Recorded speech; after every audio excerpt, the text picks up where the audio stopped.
Welcome to this module titled Tailor Your Teaching that was designed and produced by GoTeach11.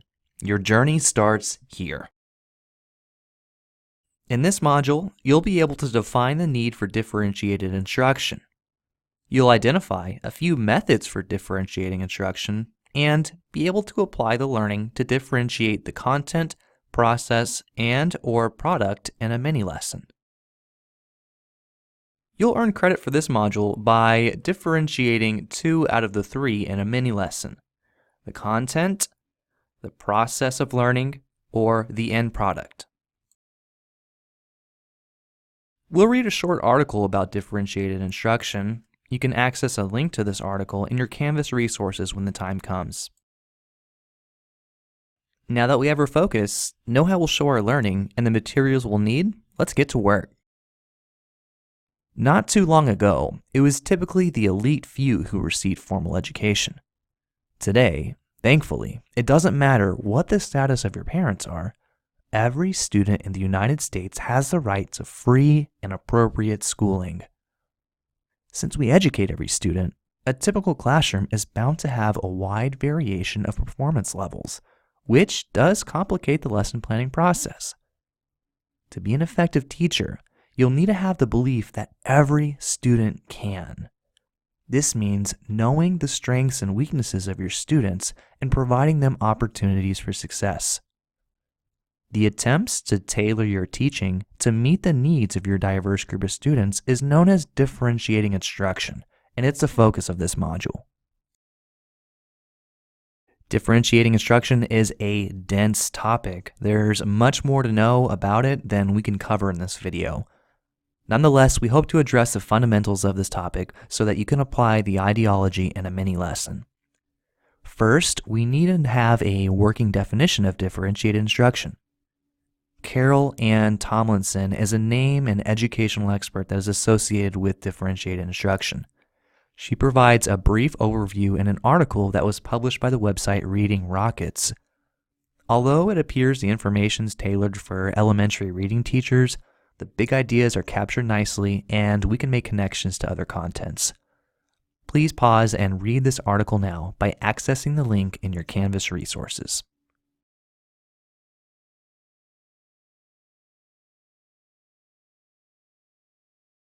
Differentiating instruction means varying your methodology to meet the needs of every student.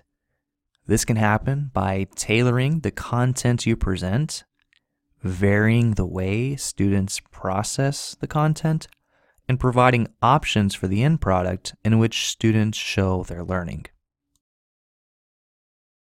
This slide contains a few different options to tailor the content of instruction. Consider the TEKs and where your students may be in relation to mastering them. You may need to start instruction at a lower level of rigor and scaffold the learning experience so that by the end of the lesson, they're meeting the demands of the standard.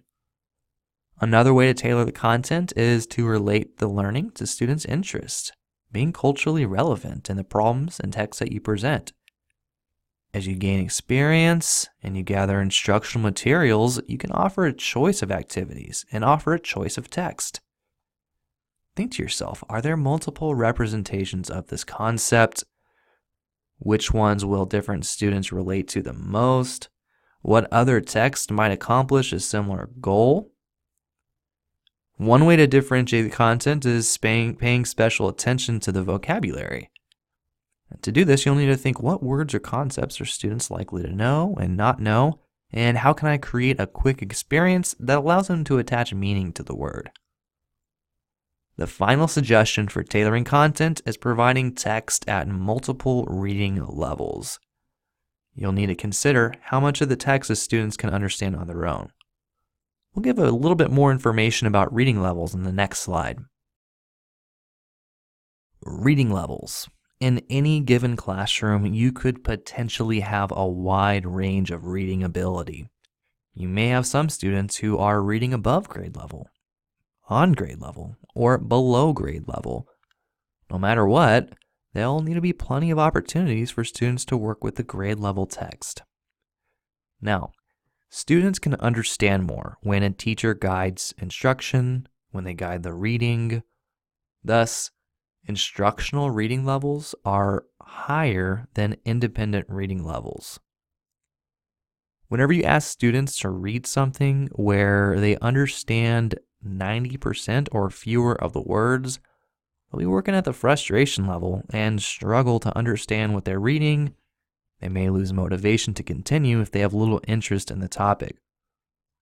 An idea here is that when you want students to read something on their own or even with a partner, they'll most likely understand and be able to do something with the information if the text they're reading is at their reading level.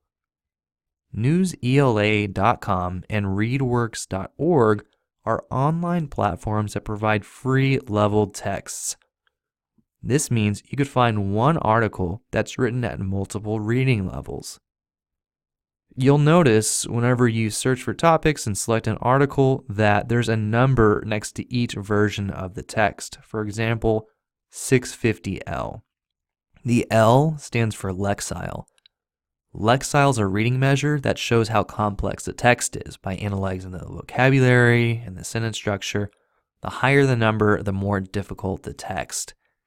If you check your Canvas resources, you can find a document that correlates the Lexile measures to grade levels.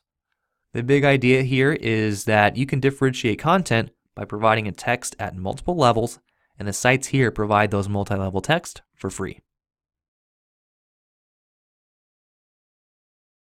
Now let's shift over to differentiating the process for learning. We define process of learning as how the students learn the information as opposed to what they learn.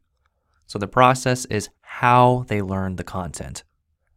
This creepy looking triangle represents the three primary areas in the brain that process information. We process information through what we see, what we hear, and what we feel. The more senses involved in the process of information, the more efficiently we can retrieve that information. Some students with learning difficulties, such as dyslexia, could potentially have disruptions in different areas of the brain. We could differentiate instruction for students with learning disabilities by incorporating multisensory instruction. This means as opposed to simply lecturing, we present information that connects two or more areas of the brain. We'll learn more about this on the next slide. We have 4 super basic teaching techniques that allow for a multi-sensory experience.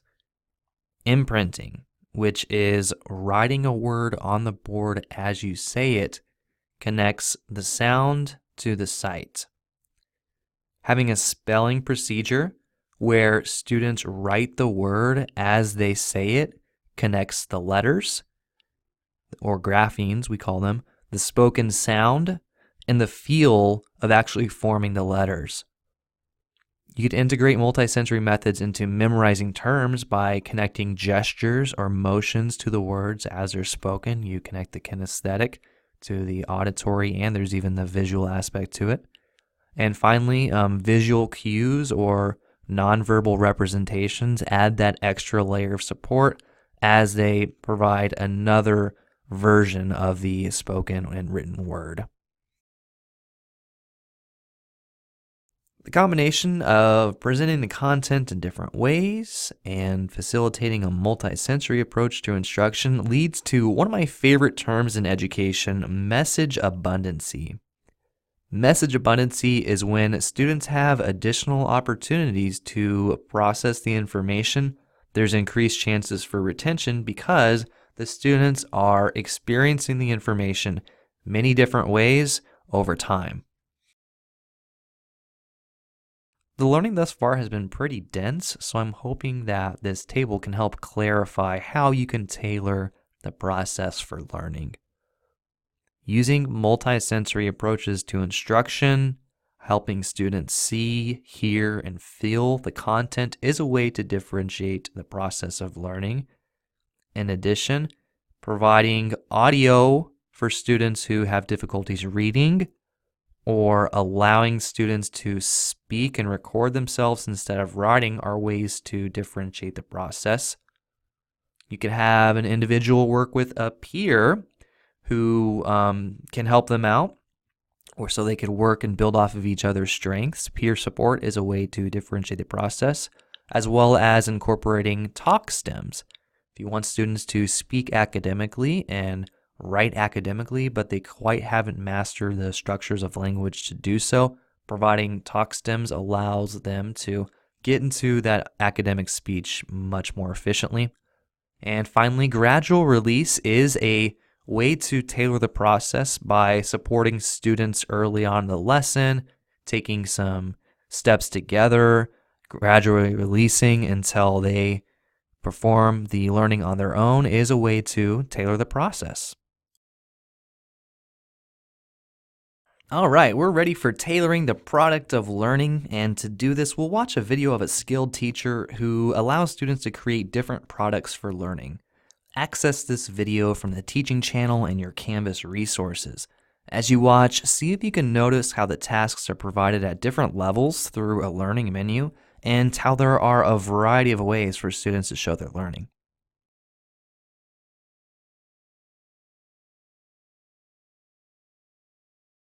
That class was super impressive. The students were authentically engaged, there was choice throughout, and a wide variety of ways for students to show their learning. I'm sure you can imagine it took a lot of prep work up front to be able to provide that sort of experience. This can be overwhelming, particularly for first-year teacher who's simply trying to figure out what the students need to learn. The good news is that over time, the more you teach, the more quality resources you gather, the more you work alongside talented teachers, the better you'll be able to differentiate. For the purpose of creating a mini lesson that has a differentiated product, consider the different ways students can express their learning while still meeting the demands of the TEKS.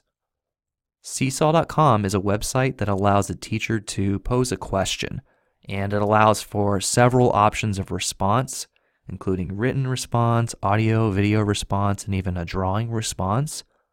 Allowing for multiple types of response in the form of an exit ticket certainly meets the criteria for differentiating the product of learning. Congratulations, you've finished your learning for this module. The next few slides will help clarify how to apply the learning in your mini lesson. To earn credit for this module, you must differentiate your lesson in 2 of 3 ways: the content, process, and/or product. For that extra challenge, differentiate the task in all 3 ways. Here are a few tips to help you cover all your bases in this lesson lab. Consider you're a teacher who has a wide range of students in your class. Think about what you could do to make sure you're meeting every student's needs.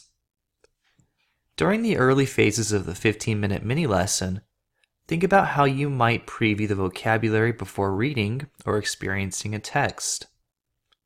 Are there opportunities to teach the vocabulary in ways other than copying a definition? Can you connect any sort of gestures, visuals? Can you break the word down into different parts? Can you use multisensory methods like the ones described in the video? By incorporating this extra sort of vocabulary scaffolding, you're differentiating the process of the learning. If you select words that are specific to words that English language learners might not be familiar with, or phrases they may not be familiar with, then that would be differentiating for the content. You're highlighting different sorts of content for the students. After the initial phases, your students will need to experience some sort of text. You could differentiate the content of the text by providing text at different reading levels over the same topic, or you can apply different text that appeal to different interest levels, like provide something for students who are interested in these areas and something that other students might like. That would be another example of differentiating for content. Finally, your students will need to end their reading or conclude their reading, follow up with discussions that leads to some sort of writing at the end of the lesson. When they write, that would be the I do portion. So think about how you can provide options for what the students turn in at the end of the lesson.